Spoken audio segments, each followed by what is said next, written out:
Of the agenda is the director's report. Charlie? Yes, I have several things to tell you about. First, with regard to recent city council actions, the council has had, well, 2 regular meetings and 2 special meetings since you last met. The regular meetings were on September 5th and 19th.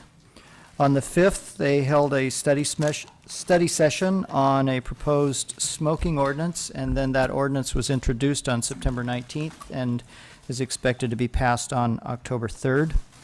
The redevelopment agency had heard a status report on the Flatiron project and also on the BRE Gateway project.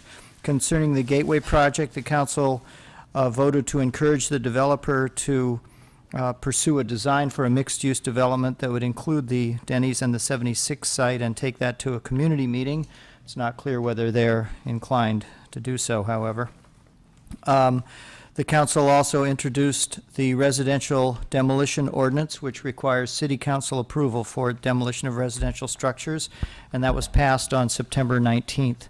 However, that ordinance does not take effect for 30 days until October 19th.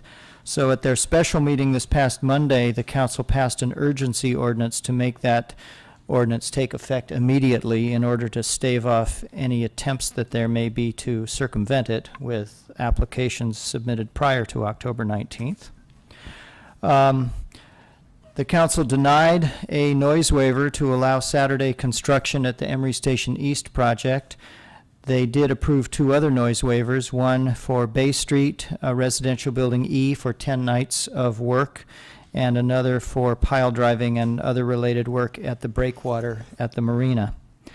And they issued cabaret permits for a summer concert series at Bay Street and also for the Willie Mays Skybox Lounge at the public market. On September 19th, the redevelopment agency agreed to issue an RFP for development of the so-called Hollis-Powell Greenway site, which is a triangular site bounded by 59th and Hollis Street and the Greenway opposite elevation 22. They also agreed to financial assistance for affordable units at the what are now referred to as the Bridgeway condominiums, formerly known as Emery Bay Club and Apartments. They reviewed and commented on plans for relocating the 41st Street houses at the Oak Walk site. They introduced the Sidewalk Cafe ordinance, which you previously approved, and that's expected to be passed on October 3rd.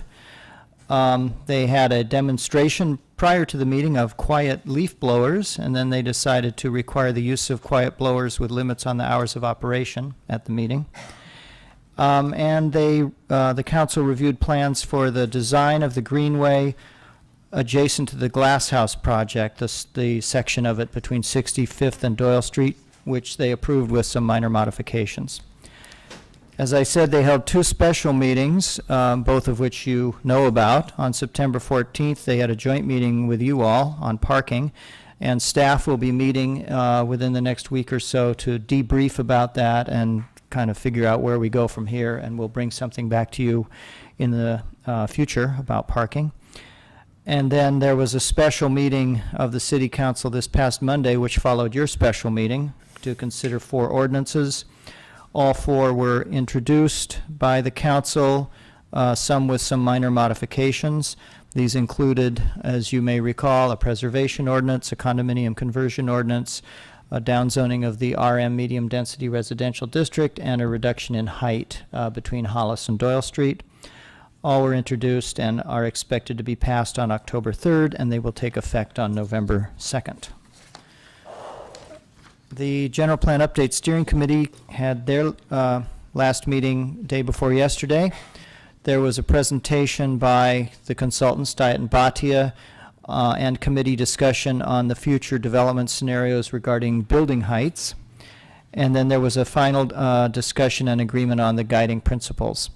The development scenarios will be presented to the public at a community workshop, which probably will be held in November. In other matters, there was a meeting held on Saturday, September 16th at the Recreation Center with the Triangle neighborhood folks on traffic calming in that area, and there was a general consensus of everyone attending about installing temporary traffic calming measures using sand barrels to see how they work and how people like them, and if people like these measures, then they will be designed and made permanent. It's expected that these temporary measures will be installed within the next 3 months or so.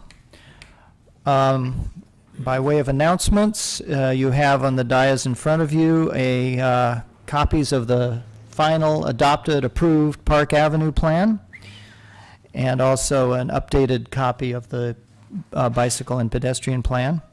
Just a reminder, you will be having ethics training prior to your next meeting on October 26th, beginning at 4 p.m. Hopefully you have already marked your calendars. If you haven't, please do so.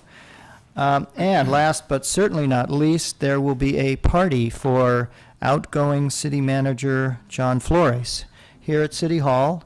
It will be open to the public. Of course, commissioners are all invited and encouraged to attend.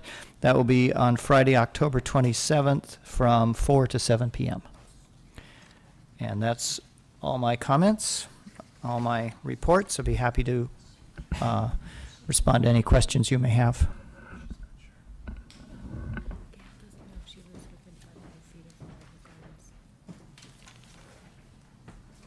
Any questions to Charlie? We'll find out. Thanks, Charlie.